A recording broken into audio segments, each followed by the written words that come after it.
Welcome back, ladies and gentlemen, to the Deal with D and J. Co-host Jacob Pro. Alongside me is the delightful DJ McCatherine. DJ, how are we feeling today? Good. Cold. It's super cold up here today. Winter storm is coming. You ready for that weekend cold, buddy? I'm working in it. So yeah, it's gonna be tough. It's gonna be tough, but we wore 3 layers today. 3 on top, 2 on the bottom. Doesn't do a thing. It actually did better than I thought it would, but it's gonna be even colder coming towards the end of the week. It's gonna be storm weather, so we got a bunch more wind coming in. Lot of Not snow. super. Yeah, I don't know how much snow, but we'll see. It's supposed to snow, but I don't know. We're supposed to get a winter mix down here in Texas, which means everyone drives like idiots. Sounds like a good work from home day. Well, we got games all weekend, and I'm going to a hockey game Friday night. So you got to do what you got to do, unfortunately. But They're just gonna play it on the pond in the back. maybe we'll see. We'll see. Well, DJ, let's dive right in here. Indiana. Let's talk about the national championship. Indiana. 2 years ago, they were 3-9, I believe. They had 3 wins. They had maybe 15% of their stadium filled, and 15's probably being generous. Probably being very nice. Yes. You fire your coach, you're thinking to yourself, it's never going to... A legendary coach for Indiana, too. Tom Allen, yeah. And you're just thinking to yourself, man, we will never, ever be relevant. Indiana football fans are like, if we go to a bowl game, that's phenomenal. You hire Kurt Signetti. Google him. He wins. Does wonders at JMU. Did wonders at Elon. Was a Saban assistant. He's got the list. You name it. You bring him in. What does he do? Purdue sucks. Indiana sucks. And so does Ohio State. I'm sorry, not Indiana, Michigan. Purdue, Michigan, and Ohio State sucks. You bring him in. You bring him in. Year one, what does he do? Just take this team to the college football playoff. Was it a little bit of a fraud watch at that time last year? A little bit. They didn't really play anyone. Right? Curtis Warwick isn't exactly, playing in the NFL at this moment. I think he's in the CFL. And you're like, this is great. We'll probably never make it back here knowing the state of Indiana, right? The state of Indiana football. And instead, what does Signetti do? He brings in a kid named Fernando Mendoza, brings in Roman Hempe, brings in all these guys, but keeps a lot of what made Indiana kind of blue collar. Brings in the JMU guys to instill the culture that Signetti wants. And they were nothing short of phenomenal all season. Buzzsaws at times. Juggernauts. Offensively, defensively, juggernauts. Yeah. And they come into this national title with an opportunity. Because here's the thing. You don't know how many opportunities you're going to get a crack at this thing. Look at Miami. Miami on the pinnacle of what they thought they were in the 90s, in the mid-2000s or early 2000s, thought they were going to be whatever, right? Dynasty. The dynasty to run dynasties, right? Then you look at Bama, and Bama fans are still kind of like, oh man, we're starting to slow down. Right? We're no longer on level playing fields with everybody else. Right. And it goes to show you, in an era of people paying the most, Indiana operates, I don't want to say like Moneyball, but almost in the vein of, trying to think of a good team to compare this to. It's almost like, it feels very much like the New England Patriots. Okay. A lot of, you take flyers on some guys, you build the culture, right? And obviously, New England Patriots obviously win 6 Super Bowls, and that's a different dynasty. But The I think, Cleveland Indians. yeah, to a degree, yeah. I think if you want to look at a baseball reference, I think you would be more comparing them to like the Kansas City Royals, like this past year. Uh, that's a good Maybe even their World example. Series year. Cardinals, the St. Louis Cardinals teams of old, like 2011. That Mm, team was not. That team had a couple guys, but a lot of them were kind of like towards the end of their prime, right? right. But they've been in St. Louis forever. Um, it almost feels very, very much like the New England Patriots, where it's like you got a lot. Like again, um, you got Surratt and Omar Cooper and Notowski and Hemby, and you got a lot of these guys who Mendoza was a 2-star quarterback. Yeah. I'm not going to compare Mendoza to Brady, but in terms of like an organizational structure, that's what it feels like. You base it around defense. You spend money where you need to, and that's how you go and win ball games. And Yeah. Signetti is a certified psycho. Certified psycho. Maybe even the most. I might even put him up there at number one. I And might.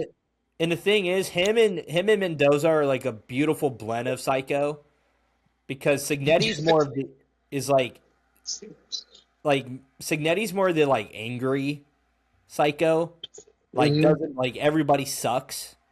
Not like we might be number one team in the country, but like we're not that good. You know what I'm Right. saying? And he's mad. He's mad up 35. He's mad up 40. Right?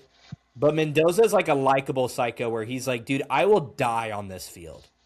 I don't Right. care what it takes. I will die on this field. Did you see And then in he just his has, I know, comment? he was like, can I take shots from the front? I'll take shots I'll from the take back. shots from the back. And I was like, that's my quarterback. That's my guy. But let's, Oh let's, goodness. let's kind of, let's talk about this national championship game now that I kind of put the scope of Indiana football. Kind of not my best setting the scene, but decent enough.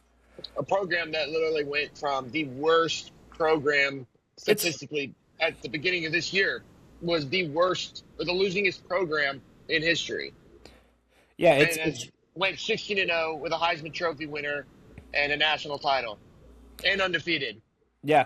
I think there's a lot of football programs who are pretty pissed. Oh Like, yeah, but I think to put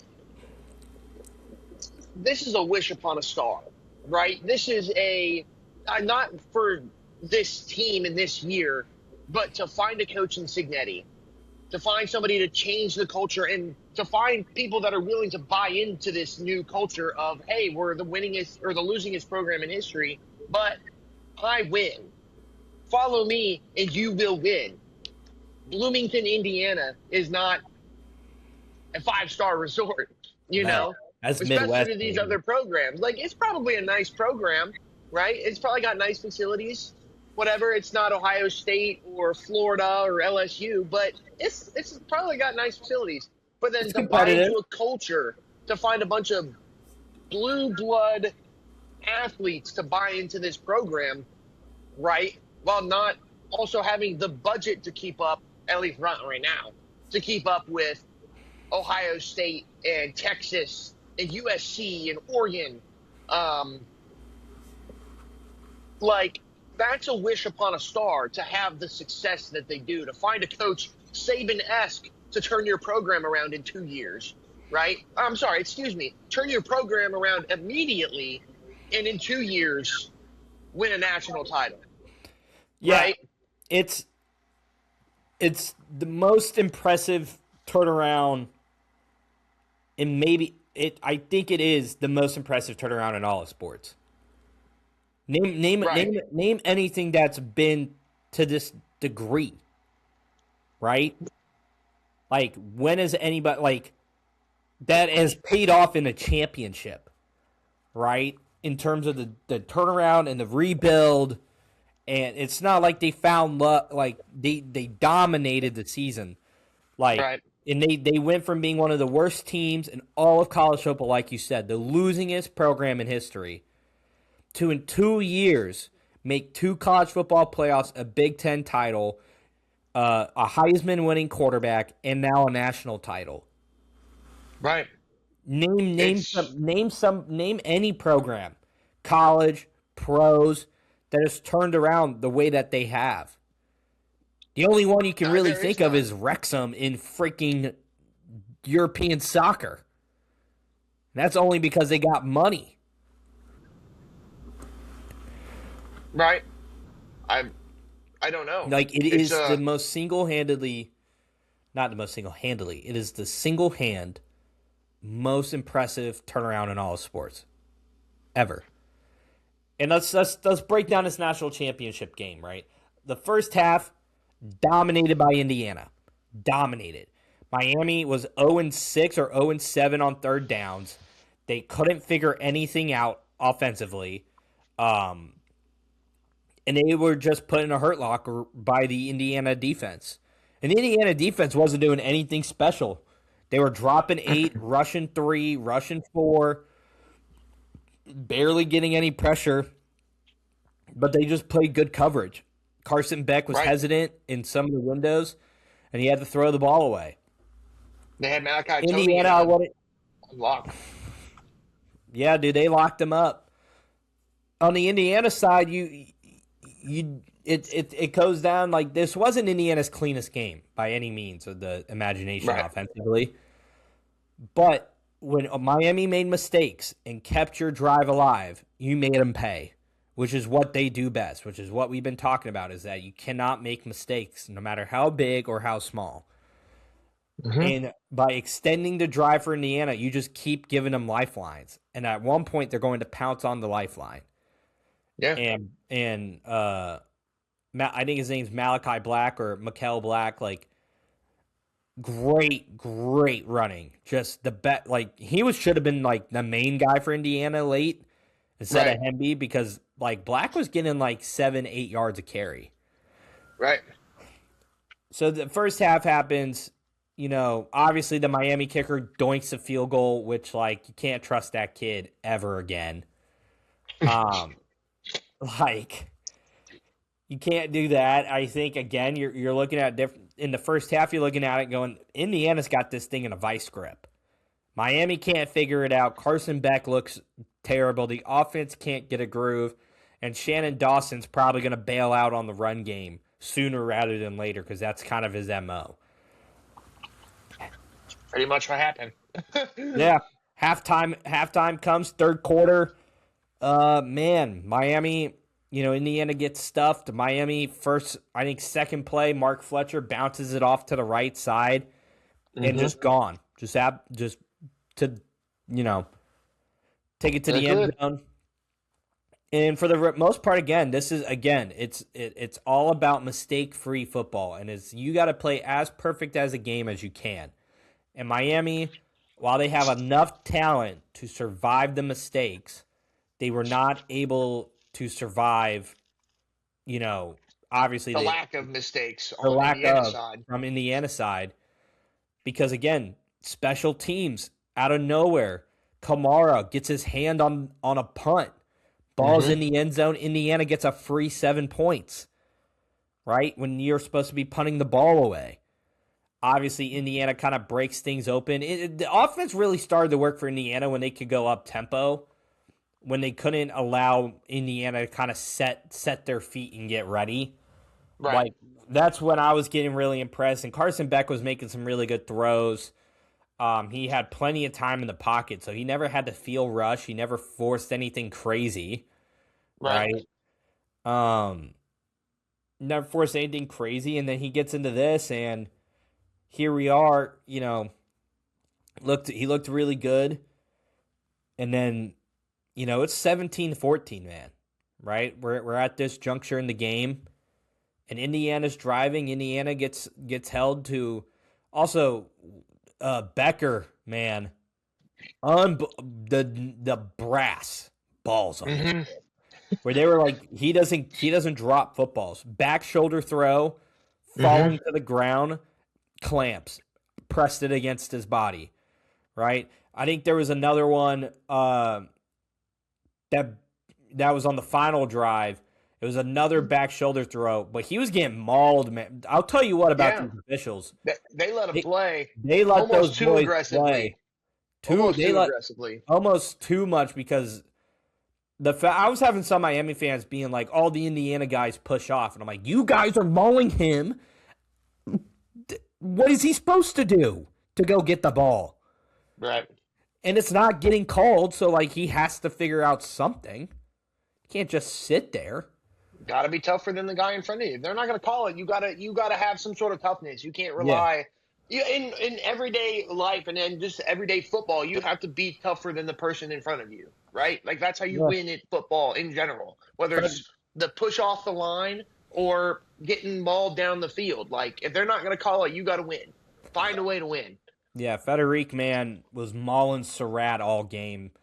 But again, Becker was getting mauled by, I think, Xavier, and he fought his way to get free. He fought off to turn, show the numbers, and he caught the ball, man, and that was so impressive, right? Key guys for Indiana stepping up in these pivotal moments. But going back to the drive, right? We're at 4th and 5. They already burned one timeout. Indiana's down to 2 timeouts. They're on 4th and 5.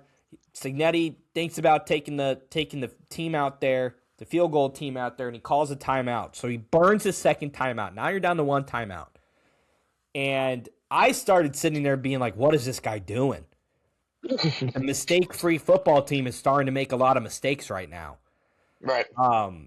And I really thought this was the way,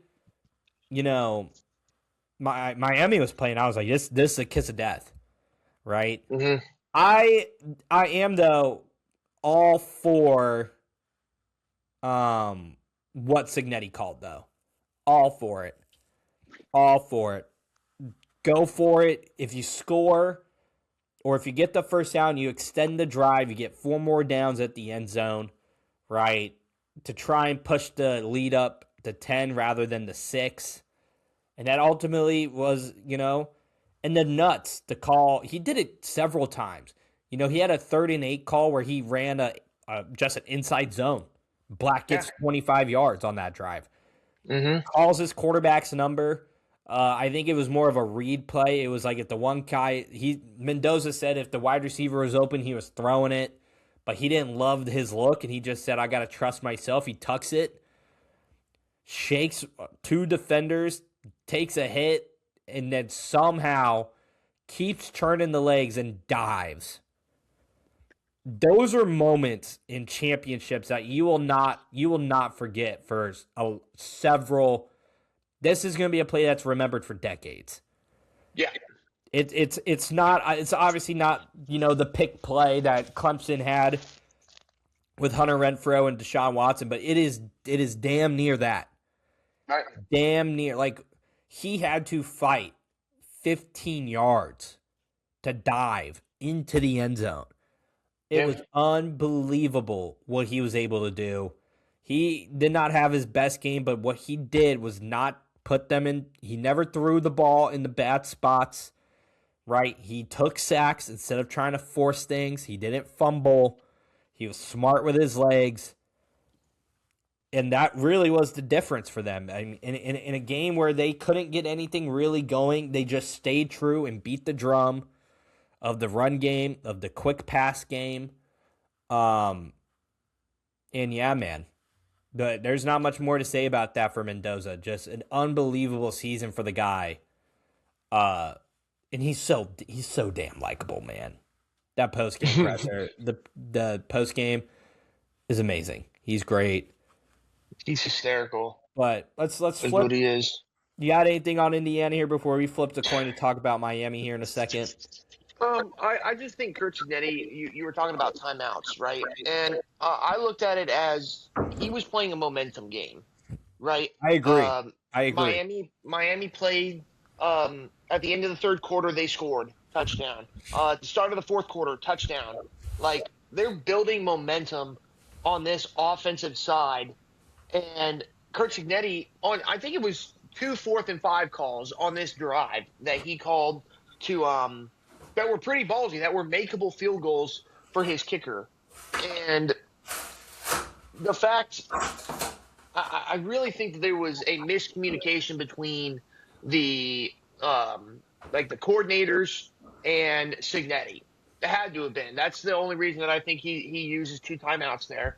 I think he knows what's at stake. The worst thing that happens for him is that he uses or he doesn't get that timeout called. He doesn't score a touchdown on that drive, and Miami wastes a ton of time running the ball, which they started to have a lot of success doing, and Malachi Tony's getting free as well. So I think that it was a perfect play call to keep Miami within two possessions. And though I thought it was psychotic to use timeouts that early, like Signetti, he plays chess when everybody else is playing checkers, right? Like everyone else thinks that's psychotic. Everybody in the moment thinks that's psychotic. But right there in the moment, he knows with his team what he needs to do, even more so than maybe his coordinators, because they're probably looking at him like that's a long 4th and 5, right? In both scenarios, I'm pretty sure the back shoulder throw was on like 4th and 5 as well. Like that's a ballsy throw. 4th and 5, yeah. And then Fernando Mendoza, right? It was right on cue. It was about time that he used his feet in this ball game, right, to be a difference maker. And I'm pretty sure the defense was set up pretty well in general. Like the linebackers didn't really bite on just the shoulder look, right? They were lined up in where they were supposed to. It was just unfortunately for Miami, you were just a little. It's a there game. Was just nothing going to stop him. Game of seconds. If you had to beat him to his spot. Unfortunately, he beat you to his spot. I completely agree with you in the terms of momentum because I was texting people being like, man, if they don't get this, they have not been able to stop Miami's offense in the second half. I didn't feel comfortable for Indiana being up 6. I didn't like it at all. I didn't like it at all. I think you go up 10. Obviously, Miami goes down, scores again, but then Indiana orchestrates one of those signature drives. Kill a lot of time. They take the field goal, which they shockingly took the field goal because for a team that didn't make a ton of mistakes, they had almost a pretty costly one on the false start on 2nd and 1 to basically ice the game out. And you go from 2nd and 1 to 2nd and 6, and you're not trying to throw the ball. Right. Excuse me. But yeah, let's dive in a little bit to the Miami side here. Incredible season nonetheless. I think I'll be the first guy to say it. I completely underrated Miami this entire season. I always doubted them in a lot of these games. I doubted them kind of for the majority of the season. I've been on here and said Notre Dame should have been in over them, right? Miami was really great in this game defensively. That front four for Miami, yeah, like if they were able to win this game, that front four goes down in history. Ruben Bain and Mesidor with Martin in the middle caused so many nightmares for this Indiana offensive line. That shut down Bama, that shut down Oregon. Like they shut down Ohio State. Like they put these guys, like Miami had Ruben Bain and Mesidor were having their way. And again, Kirk Herbstreit kept saying it's body blow, body blow, body blow. You just gotta rack up the points in this boxing match. And again, it came down to the little things, the absolute little things, right? PI on Federic, which was 100% PI. He had several of them. Several of those. You had the one guy you had Ruben Bain jump off sides. You had another guy, I think, had an illegal hands to the face that would have got them off the field. Yep. Face mask. It was a face mask that extended the drive for Indiana to go down and score. But I'll tell you what, that Miami defense is one of the best defenses I've seen in a long time. Like those two, like Ruben Bain's a top, if Fernando Mendoza wasn't a quarterback, Ruben Bain's the number 1 pick in the draft. He reminded me so much of like almost like man, with the size and athleticism, man, he looked like a little bit of a hybrid between Garrett and Parsons. Mm. Right, you take the size of Garrett with kind of the moves of Parsons and a little bit of the agility. That's Ruben Bain in a nutshell. He is so talented. I was so impressed with Miami's defense the entire game. There's again, but it was death by a thousand paper cuts. Is the way I described that game for them. Very similarly in a different, I believe I described a different game for a different team. Um, but then again, came down to the offense, and the offense in the first half couldn't do jack, couldn't do anything, couldn't run the ball. You were playing, and then when you finally got your groove, it was just too little, too late, man. But also, I hate to break it to you, you knew the Carson Beck mistake was coming. Oh yeah, We it was all bad. knew it. It was coming. You didn't know when it would come in this game, but you knew it was coming. And then the way they were marching down and the way that throw went and got picked off, I was like, there's kind of no fitting way for Carson Beck to kind of like end his college career. But with that being said, Carson Beck played one hell of a game.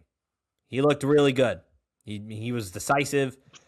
And what's funny about that interception, it was the only turnover of the entire game. Yeah.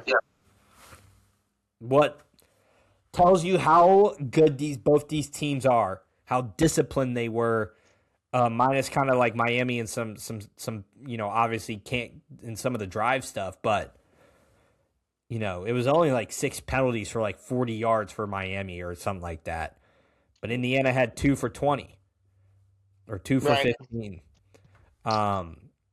Overall, great national championship. Started off a little like, oh boy, we're going to get like a Patriots-Rams type of Super Bowl. Right. They turned on the Jews, gave us a classic with classic moments. Bloomington, Indiana's not going to sleep. That parade's going to go crazy. Assembly Hall was going great. Fernando Mendoza couldn't happen to a better guy.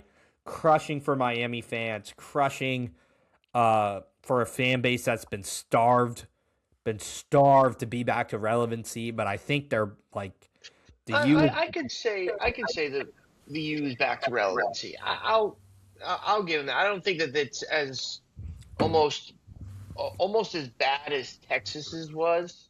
Like Texas making the playoff last year, and then I don't think Texas looked good. I mean, that's a top.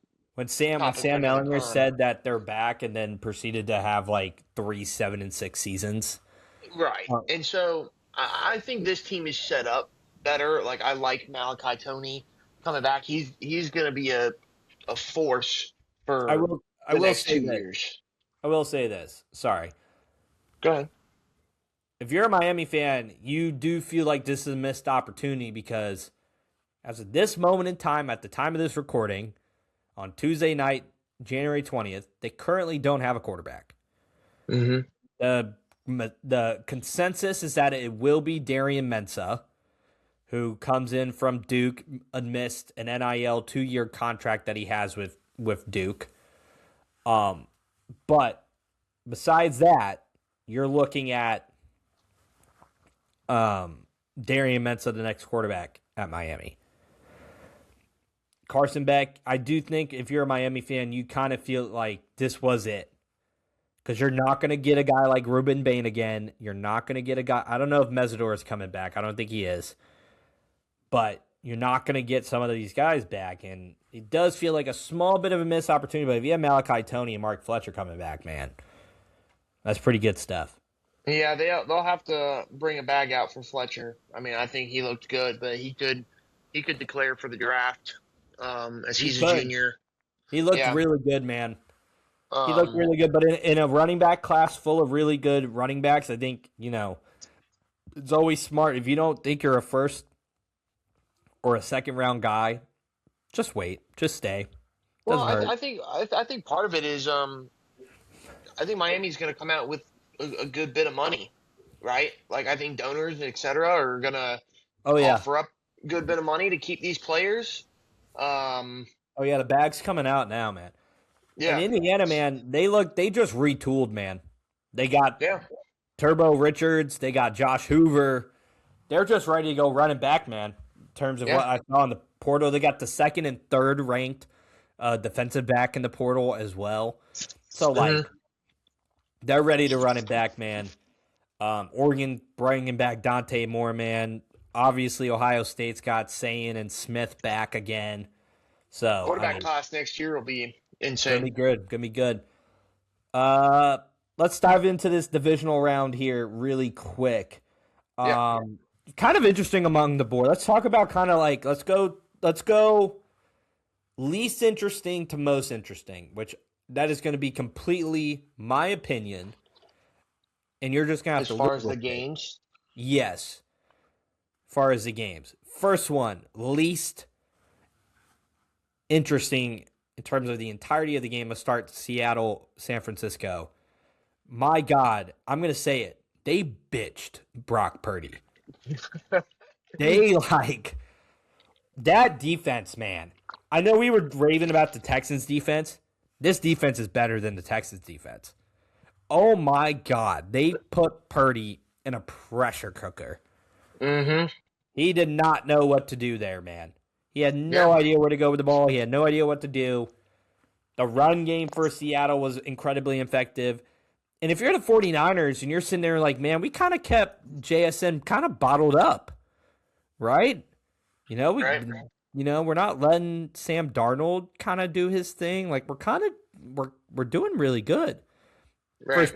First play of the game, kickoff return for a touchdown, right? Like Sam Darnold had 124 yards passing with an oblique injury. But they had 175 rushing yards. You know, Cooper Kupp led the team in receiving with 60 yards. But it was just, again, death by 1,000 paper cuts. The defense for Seattle just causing issues. Kick return, obviously, Jason Myers did great. It was over before it even began.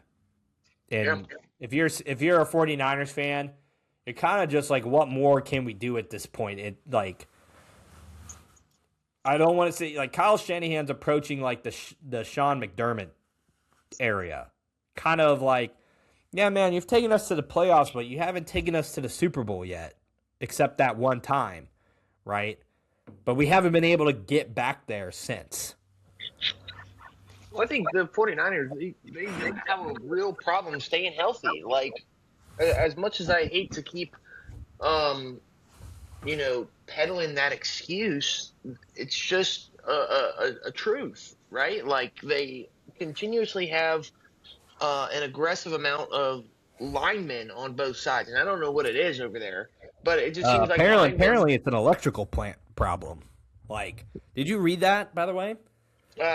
Yes, something about it like diminishing their bone density, question mark, Yep. and that's causing all these injuries.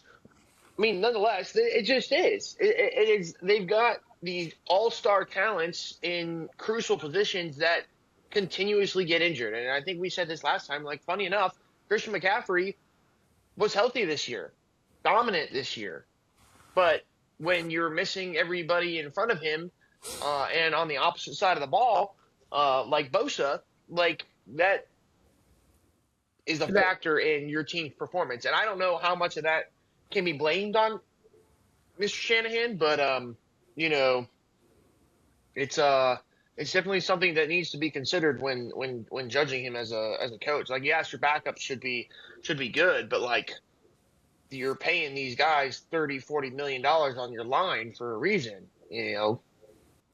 Let's dive into Patriots Texans. Man, I think the only thing you can really take away from the game is CJ Stroud. Man, what has happened?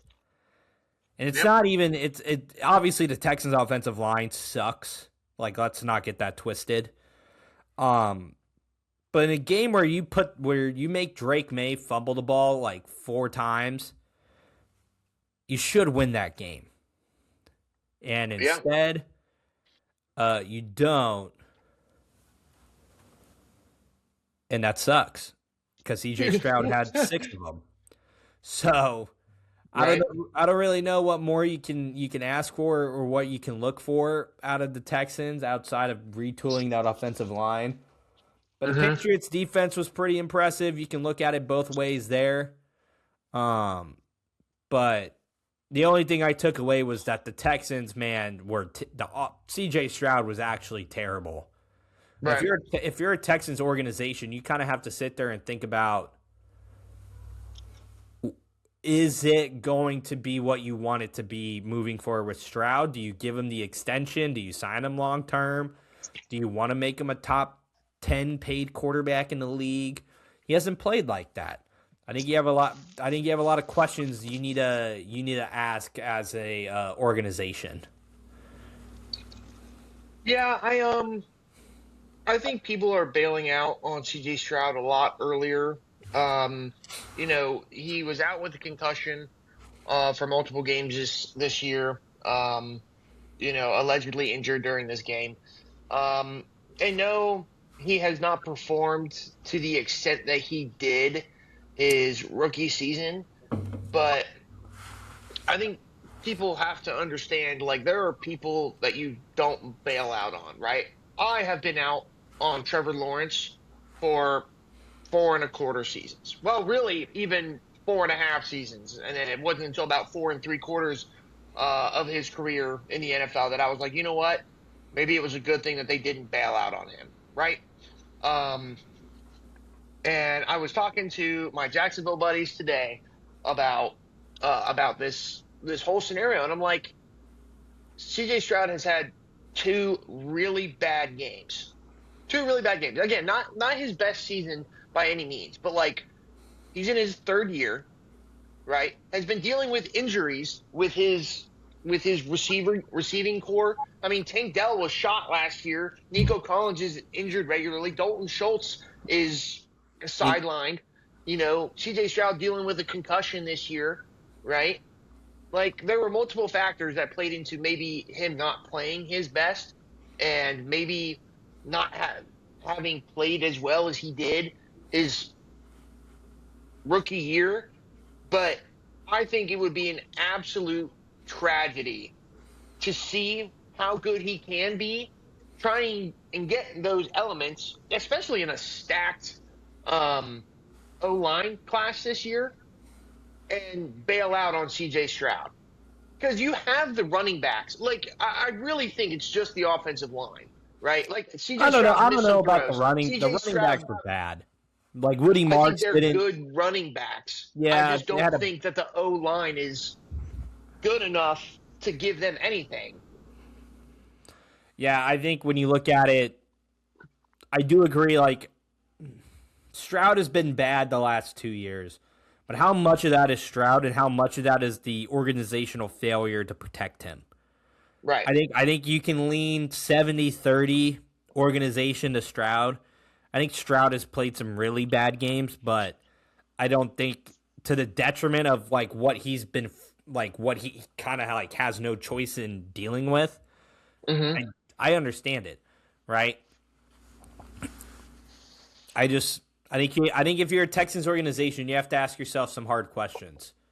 You have to ask yourself some hard questions. I think it's totally of fair where you're going. If the decision is to win with Stroud, you got to protect him. Because I hate to break it to you, the Bengals chose the Jamar Chase route, which, granted, fantasy football owners love this. But the Bengals haven't been back to the Super Bowl since, I think, that draft class. Can't remember if Chase was in that Super Bowl or not. I can't remember. I'm pretty sure they were drafted in the same year. No, it was him and Burrow. Burrow, and then Chase was the following year. Oh, was he? Yeah, but like the Bengals haven't done anything since. Right, and guess what? Burrow has been injured, always banged up, and they haven't been to the playoffs in 2 to 3 years. Right. Like, where do you got to invest? Look at the Bears. Bears, great example. Let's dive into that game here. Rams, Bears, Rams 20, Bears 17. The Bears chose to go in and protect Caleb Williams. You get Joe Tooney, right? All pro guard, all pro center, all pro. Like, you put him on the line, he'll do what you need him to do, right? Unbelievable stuff, right? They get him another tight end in Loveland, so now you can run 2 tight end sets, right? So you can throw in some chip blocks, right? All this good stuff. Let's talk about Bears-Rams. Bears, man, the cardiac Bears. They look okay, and then the fourth quarter comes on. Caleb Williams hears Cyrus, a little, Michael Jordan in the headset, and he just turns it on. The flamboyancy, as I hear on TikTok. Throw up your acrylics, people. And I'll tell you what, the Bears offense next season might be a juggernaut. Depending on what they decide to do. I think, one, did you think DJ Moore gave up on that route in overtime, or do you think that was a bad throw? I think it's a bit of both, but I think it's more of a bad throw than DJ Moore giving up on the route. I don't know. It's kind of... It's almost like it's both. Right. I felt like that was a cheap way out, but that's I don't know. It's kind of there would be no reason for me to believe that he just gave up on it, especially as just kidding. I'm looking at the wrong stat line.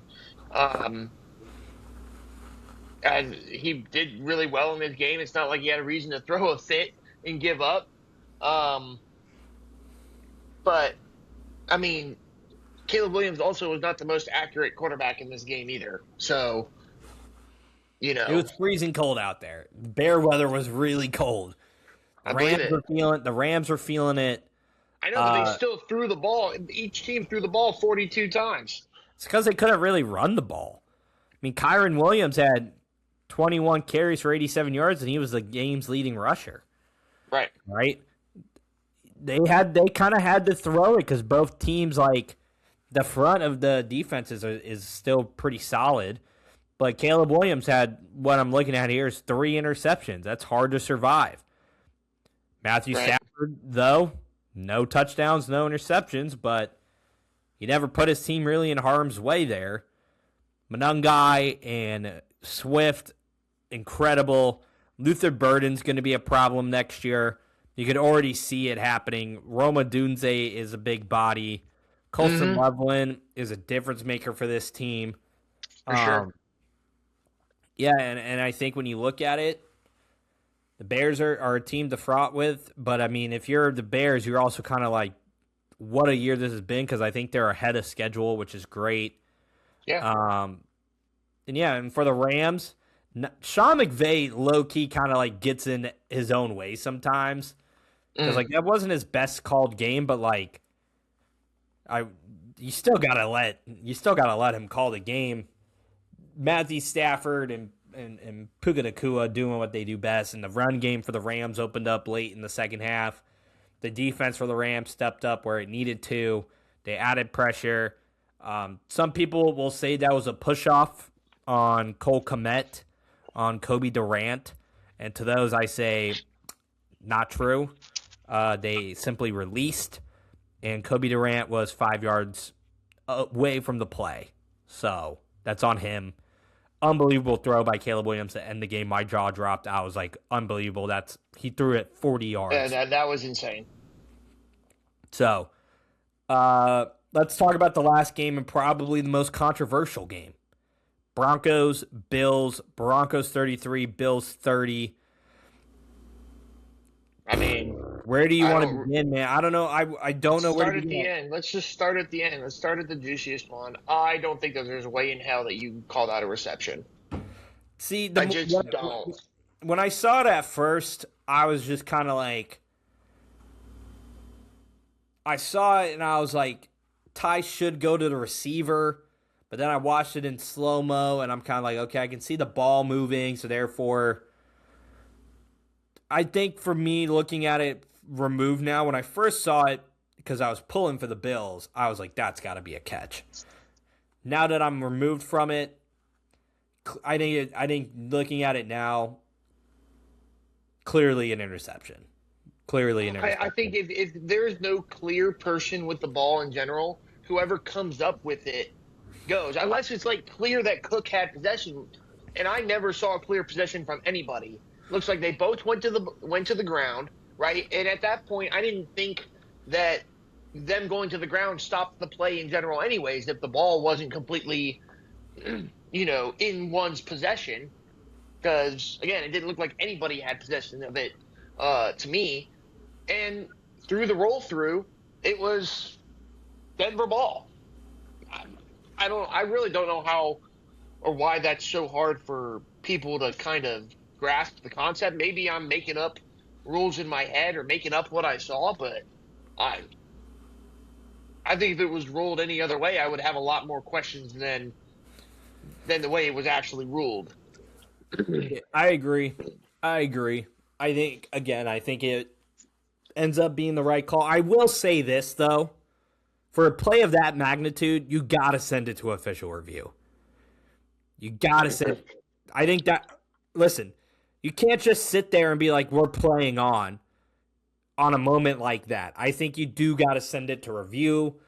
At least give it some so that way everyone can kind of be like, "Well, they reviewed it. There wasn't enough evidence, right?" Regardless of how bang it was, I think the Bills feel like they kind of got screwed out of it because they didn't get any information. They got nothing. They just told to play on rather than send it to review. Take 30 seconds. We spend dumb stuff reviewing in the regular season. This was a pretty pivotal moment. Even if you got it right on the field, take the minute or two and review it. Right? Let's start with the obvious here. Josh Allen did not play his best game. If you're a Josh Allen hater, this was your Super Bowl, man. Mm-hmm. This was it. I came out and very clearly defended Josh Allen. By no means was this his best game. By no means. I can't sit here and say with a guy with 4 turnovers himself, that's a clean game for you, right? But I think if you're any other quarterback than Josh Allen, you're not in that game, right? I think Josh Allen reverted a little bit too much back to his gunslinger mentality, back kind of early in his career versus the MVP level that he's been playing at. And it came back to bite him. And there were so many dumb things. Obviously the interception on the 50-50 ball, throw it, talk about it however you want. He underthrew a deep shot where he didn't really need to take the deep shot. He had the inexplicable fumble at the end of the first half that gave the Broncos a free 3 points. And then it just wasn't enough, man. It wasn't enough for the Bills to survive. The defense for the Bills actually played really well. Played really solid. But the Broncos defense made more plays. The Broncos defense came up with more stops. And Bo Nix was a lot more decisive with the ball in space.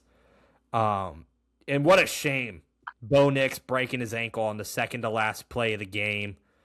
And now the Broncos got to roll out Jared Stidham.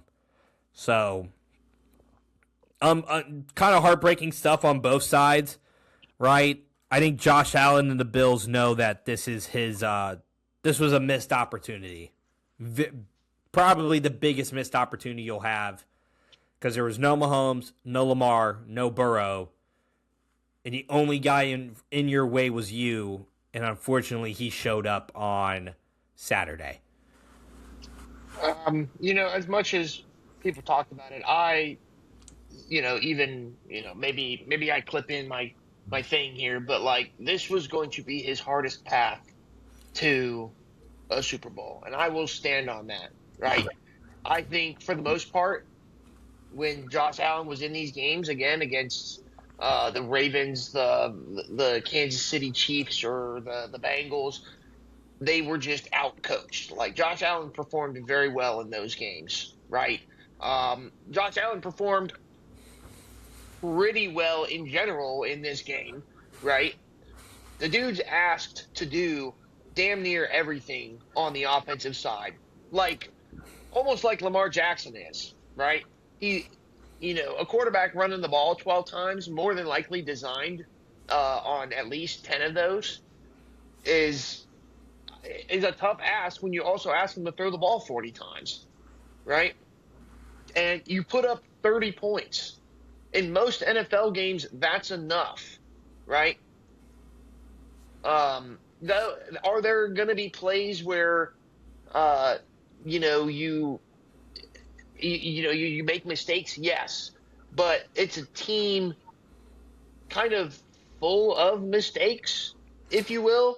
This Like, this this team is it's so duct tape and patched together.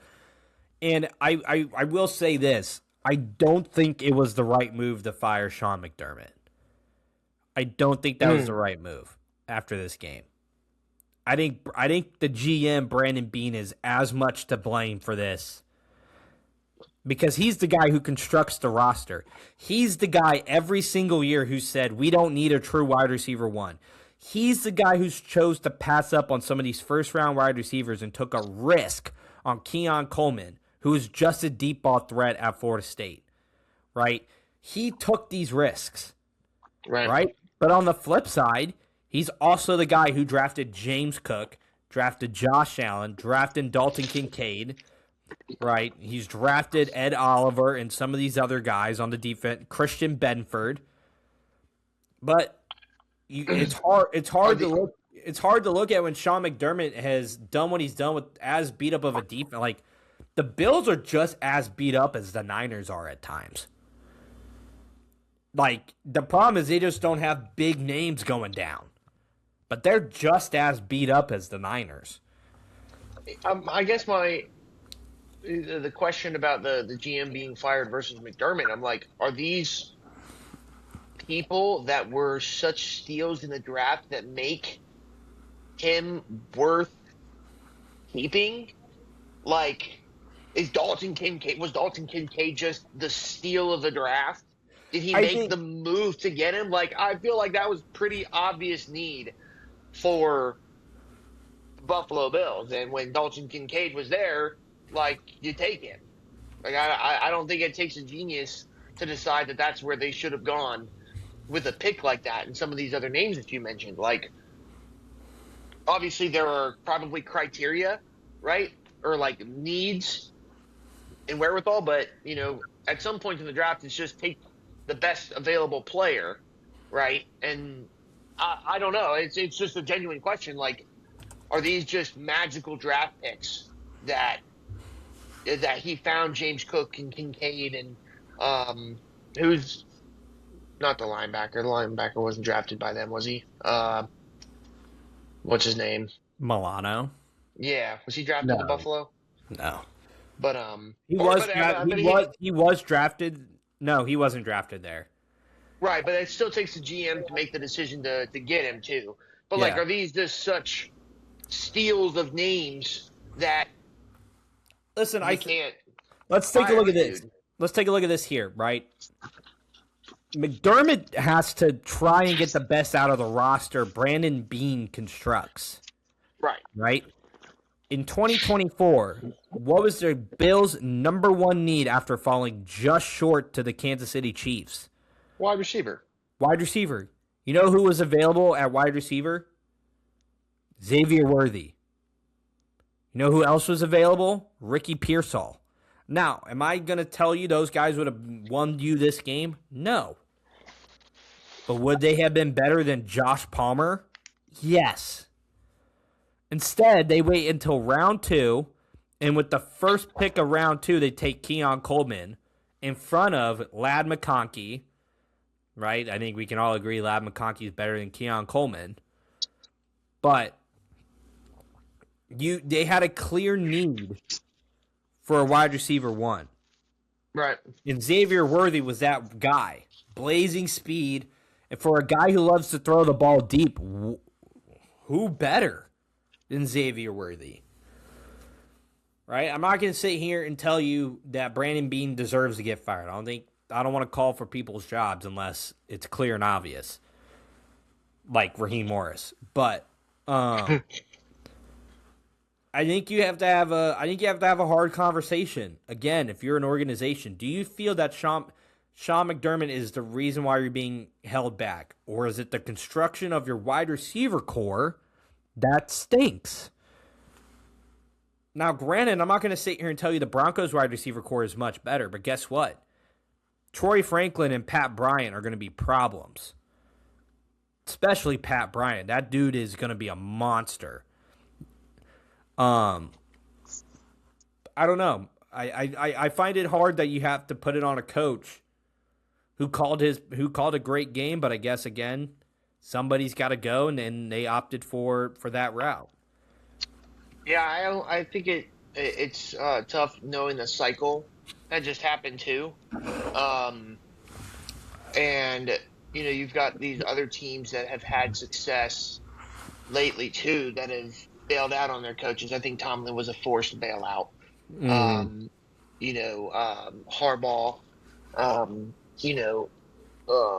I really think Stefanski was dealt a bad hand, but or eventually had a bad hand. He was dealt a bad hand. He fixed it and then ruined it himself. I think the GM also partly ruined it. I think the GM and the ownership completely took the floor out of Stefanski. But that's a conversation for another time. And you look now at these coaches available or what these other teams are doing, and you're like, well, we're kind of in the same boat of them, and that's not what we want. So maybe we needed to look in the mirror and be like, oh, maybe this is just as far as we go with Sean McDermott. Maybe this is just it. Maybe we can get somebody in here that can push us over the edge that we need. Or maybe that works better with the GM. Who knows what the relationship with McDermott and the GM are. But I don't think it's all that surprising. But it's one of those cases of who do you replace him with? Like, I think if they don't get Tomlin, I think it's a complete failure. I think that's the only coach right now that's available that is good enough to come in and maybe do something better, especially on the defensive side. Work with a quarterback, young Roethlisberger-esque, kind of get that fit in. And then you got to find weapons, and that's just going to have to be in agreement with how Tomlin runs his operation. But I don't know. I don't know. For the Bills, I think it's not the best decision to do that, but they felt the need to, and we'll see what they had their mind made up. Yeah, they knew if he didn't win that he was going to be fired. So they made this decision long before, this game here. They were just waiting for the button. I do agree. If I'm the Bills, Tomlin's my first call. After that, I don't really know who the second call becomes because I don't think Joe Brady's ready. Maybe you bring up Dable, bring him home. He worked really well with Josh, right? You've been kind of looking for that juice since then. Maybe Dable. Outside of that, man, I don't really know who you can get that's better than McDermott, man. That's not one of these top-end head coaches, Do you want to bring in Brian Flores? The guy kills quarterback confidence. Look at Tua, right? Do you bring in Mike McDaniels? Give him another head coaching shot? I think McDaniels is going to be an OC somewhere. You know what I mean? I don't know where you go. Right. That's why I think it's a bad move. But what do I know, right? Only time will tell. Let's quickly dive into these conference championships, right? And we'll kind of wrap up the show here. Let's talk about the Rams and Seahawks. Battle of Goliaths, really. Seattle's defense is playing on a whole nother level. It's incredible what they do. Obviously, we remember that classic that they had with the Rams and Seahawks on Thursday Night Football. in those incredible uniforms. And yeah, man, I think I'm gonna keep it real simple. I'm gonna keep it simple. Darnold is doing what Darnold's best at doing right now is not causing any mistakes. Right? The run game for Seattle has been incredibly effective. Now, I don't know what that looks like now with Charbonnet out for the season, but Kenneth Walker, when he gets the full rock, runs. He puts up like 100+ yards a game when he's just the guy. Right? Gets the touchdown carries. I think, again, the Rams secondary has opportunities to be exposed at times. You give a guy like JSN too much space, and it's wraps, right? I think Darnold can do enough. I think the tight ends have come alive, but I think the defense is going to really dial it up to 100. I think Seattle and that defense behind Darnold win a close one. I think it's going to come down to special teams and who makes the least amount of mistakes. And I think it's going to come down to that. And I think Seattle wins this game. I think Seattle goes to the Super Bowl. And who would have ever thought we would all be sitting here saying Sam Darnold's going to a Super Bowl? No, I think you broke that down pretty good. I really think it's experience versus kind of like this fresh energy in this game. I mean, Matthew Stafford, Kyron Williams, Devontae Adams leading the charge there. And I don't know, man. Seattle just seems like Seattle seems a lot like Indiana. Like, I'm making a direct correlation. It just seems like a team that's too dominant on both sides of the ball.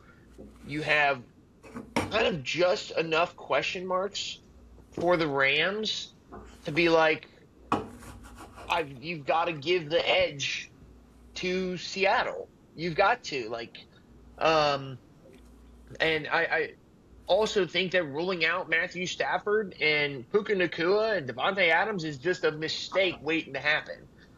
So I'm real tossed up in this game. I think momentum's got to run with Seattle, and that's where I'm going to go. But I am very hesitant about it. Like, very hesitant about picking Seattle in this game, just because I know exactly what Matthew Stafford can do. And what a great way to possibly even end his career. Like, I think if he goes out with a Super Bowl ring, like, that would be Peyton Manning. Yeah. And same thing with Adams. The same thing with Adams too. Like, his career is just end it. Almost like an impromptu Super Bowl. Yeah. Awesome.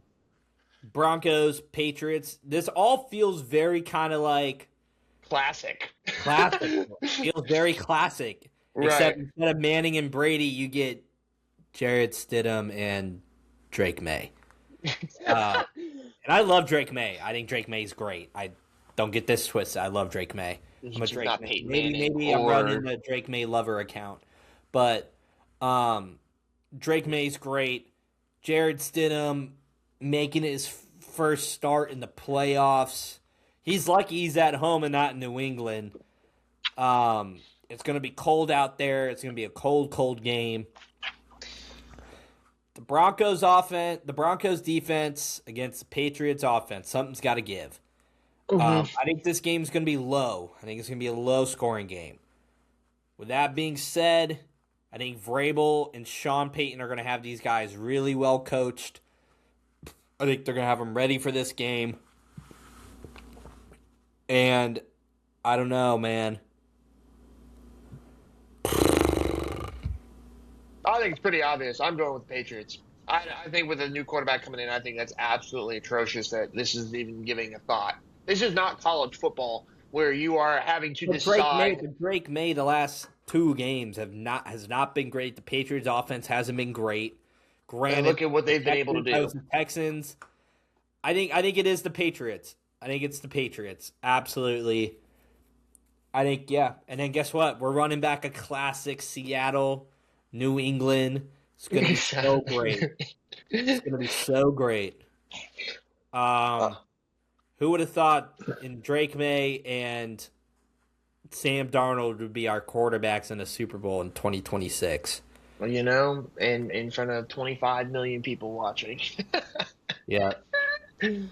But no, I think the Patriots. I think win this clear. I think with Bo Nix going down, I think the momentum is shot like a balloon.